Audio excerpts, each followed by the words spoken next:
नमस्कार तपाईहरू सम्पूर्ण साथीहरूलाई हार्दिक नमस्कार तथा न्यानो अभिवादन।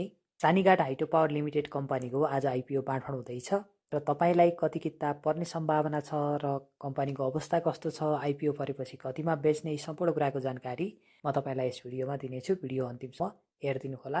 सबैभन्दा पहिला हामीले कम्पनीको वित्तीय अवस्था पनि हेर्नेछौँ।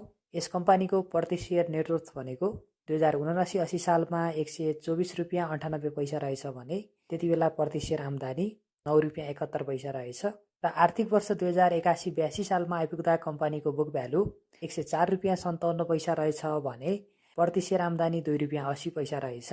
अर्थात् यस कम्पनीको एकैटा सेयरले 2 रुपियाँ 80 पैसा अहिले कमाउने रहेछ र कम्पनीको बुक भ्यालु 100 रुपियाँ भन्दा माथि भएको कारणले गर्दा यस कम्पनीको पहिलो कारोबार भनेको तल्लो रेन्जमा भयो भने 100 रुपियाँमा हुनेछ भने माथिल्लो रेन्जमा भयो भने 300 मा हुनेछ।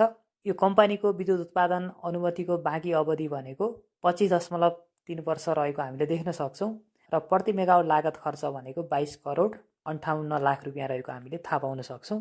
यस कम्पनीको प्रति मेगावाट लागत खर्च पनि नर्मल्ली ठिकै हो यतिको, किन भन्दाखेरि लगभग प्रति मेगावाट लागत खर्च 25 करोड भन्दा माथि बनेको हाइड्रोलाई अलिकति बढीमा बनेको मानिन्छ भने 20 करोड भन्दा तल बनेकोलाई राम्रो बनेको मानिन्छ। यो अलिकति एभरेज नै हो।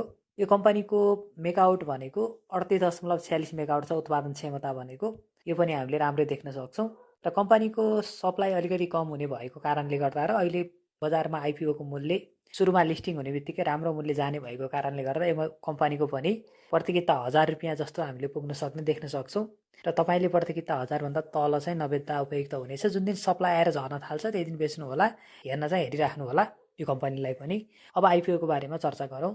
यस कम्पनीको आइपिओ भर्नेहरूको संख्या भनेको 27,66,700 जनाले भरेका थिए भने आइपिओ पर्ने भनेको 4,67,400 जनालाई 10 किताको दरले पर्नेछ र आइपिओ नपर्ने भनेको 22,79,300 जनालाई पर्ने छैन र तपाई पनि 4,67,400 जना भित्र पर्नुहोस् मेरो तर्फबाट भने शुभकामना छ। आगामी दिनमा पनि आउनेछु। तपाईहरु सम्पूर्णलाई जय होस्, नमस्कार।